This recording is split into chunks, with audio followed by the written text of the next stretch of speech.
Assalamualaikum warahmatullahi wabarakatuh. Alhamdulillah, alhamdulillah wa syukurillah ngala nikmati. La qaula wa la quwata illa billah. Asyhadu an la ilaha illallah wa la syarikalah wa asyhadu anna Muhammadan abduhu wa rasuluh. Allahumma sholli ala sayyidina Muhammad wa ala ali sayyidina Muhammad. Amma ba'du. Kawilujengan karahayun katentreman mugi tansah kajiwa kasawira dumateng panjenengan sami dalasan kaula. Kaula nuwun kunjuk dumateng panjenenganipun para penisepuh, aji sepuh ingkang hanggung ngamastuti paring pepayaning katamen dumateng sedaya para putra wayah ingkang dat pinundi. Wabil khusus kunjuk dumateng panjenenganipun Bapak Sutyono pinangka duta pangarsa Sule Sarira Talang Basa saking panjenenganipun Kadang Pisan Sutresna panjenenganipun Bapak Agus Riyadi dalasan Ibu Witwi Astuti ingkang sampun leteng pitutur sapa ing pawas ingkang dat kawula bektosi.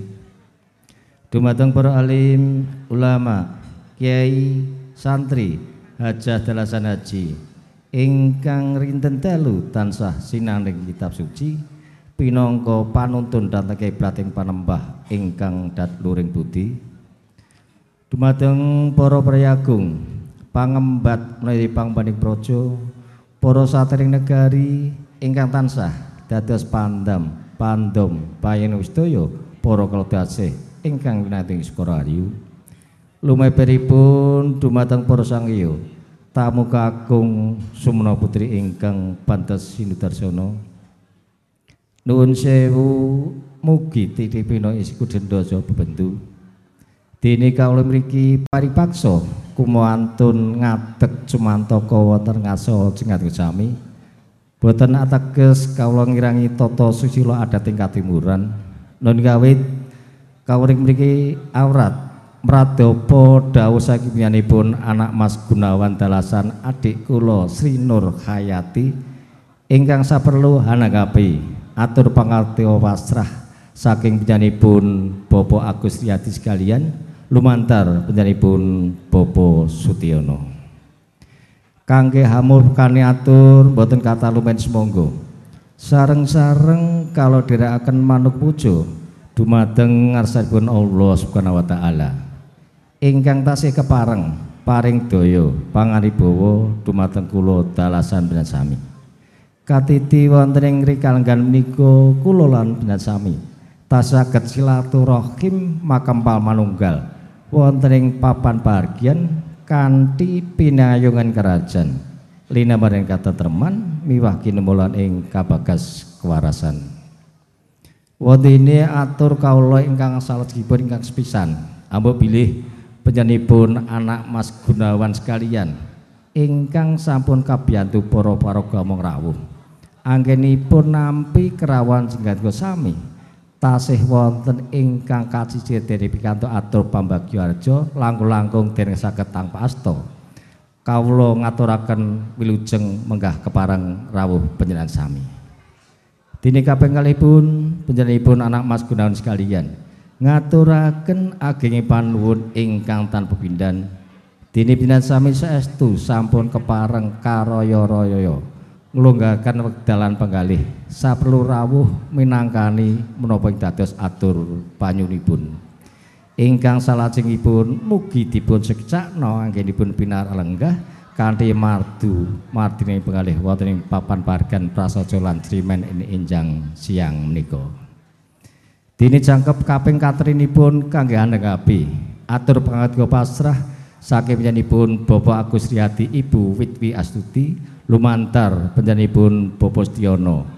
Ingkang pisan panjenenganipun ngaturaken kalujengan dalasan salam takdim saking panjenenganipun Bapak Agus Riyadi sekalian Ibu ing mangkeh mugi kaaturna dumateng panjenenganipun anak Mas Gunawan sekalian ingkang menika kita tampi kanthi wasilah Waalaikumsalam warahmatullahi wabarakatuh. Namung koso wangsulipun salam takdim saking panjenenganipun anak Mas Gunawan sekalian ing mangke mugi katurna dugi dumateng panjenenganipun Bapak Agus Riyadi sekalian Ibu Witwi Astuti. Dene ugi panjenenganipun Bapak Sutyono pinangka Sulyasarya saking panjenenganipun Bapak Agus Riyadi sekalian sampun minangkani sedaya pamundhut saking panjenenganipun Bapak Gunawan sekalian. Bilih ing wuni anak Mas Gunawan sekalian ngaturaken sekar cepaka mulya sesele ingkang paratipun Bagus Giovanni Riki Gunawan Atmaja Jalu saking panjenenganipun anak Mas Gunawan sekalian Ibu ingkang wingking saking dukun Jebonan RT kalih RW Tunggal Desa Manggung Ngemplak Boyolali. Mugi kaijab kabul lan kawisuda panggih kalian Dyah Ayu Roro Putri Dewi Ramadhani sarjana akuntansi Atmaja Putri saking panjenenganipun Bapak Agus Riyadi sekalian Ibu Witwi Astuti.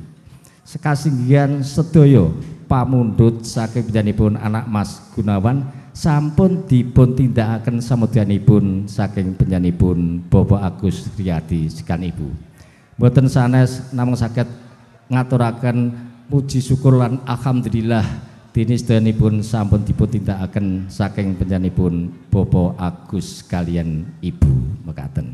Langkung-langkung ing rikanegan enjang sing menika putra pinanganten sekalian ugi sampun dipun sonaken ingkang saperlu kangge sekedhik pitepangan dumateng keluarga ageng ing Dukuh Jumunan lumebetipun dipun seksekaken dumateng tangga tepalih ing khususipun RT 0 kalih RW Tunggal umumipun wonten ing Desa Manggung ngaten. Lan ugi kajawi ngaturaken putra penganten sajudu panjenenganipun Bapak Agus lumantar panjenenganipun Bapak Sutyono ngaturaken sekedhik nggih angsal-angsal makaten. Ingkang menika sedaya atur pangandika pasrah wiwit purwa madya ngantos susanipun kita tampi kanthi suka saha gembiraning kalih. Mugi-mugi sedaya sih kadarman saking panjenenganipun Bapak Agus Riyadi sekalian sageta damel ngamal jariyah panjenenganipun lan enggal pikanto lintu ingkang tikel matikel lan satraju saking panjenenganipun Allah Subhanahu wa taala. Namung salajengipun panjenenganipun anak Mas Gunawan sekalian tasih nyuwun gungan nyuwun tambeng pandonga saha pamuji mugi-mugi jejudanipun putra pinanganten sekalian saestu pikanto wahyu jodoh ingkang sejati saking panjenenganipun Allah Subhanahu wa taala satemah anggenipun badhe lelumban lelayaran wonten samudraning bubrane ing mangkih sageta piguna tumrap nusa bangsa minggahipun dumateng agamanipun lan dadosa keluarga ingkang sakinah mawaddah warahmah Allahumma amin. Lajengipun panjenenganipun Bapak Sutyono pinangka duta pangarsa saking rombongan pengareh pangaring putra temanten sekalian mbok bilih pahargan prasaja lan srimenen enjang siang menika sampun duka paripurna badhe nyuwun lengser saking papan pahargan.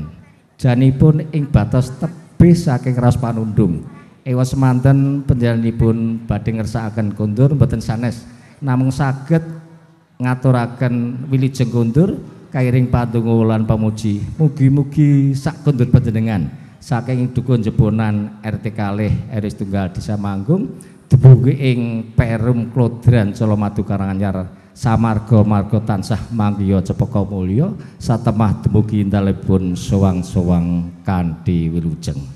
Panjenenganipun para lenggah para sepuh mbok bilih mekaten lan semanten kula pinangka Sulisarya taling basa saking panjenenganipun anak Mas Gunawan sekalian mbok bilih anggenipun nampi kerawan panjenengan sami saestu wonten samukawis ingkang boten saged damel sarju dumateng panjenengan sami inggih awit saking kawontenan lumantar kula panjenenganipun anak Mas Gunawan tansah mawantu-wantu nyuwun mudra pangapunten.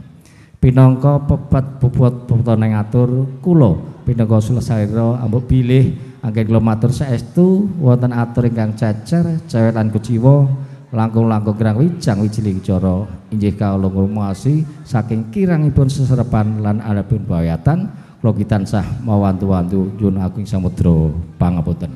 Ing wasana billahi taufik wal hidayah waridho wal inayah. Wassalamualaikum warahmatullahi wabarakatuh. Nuwun.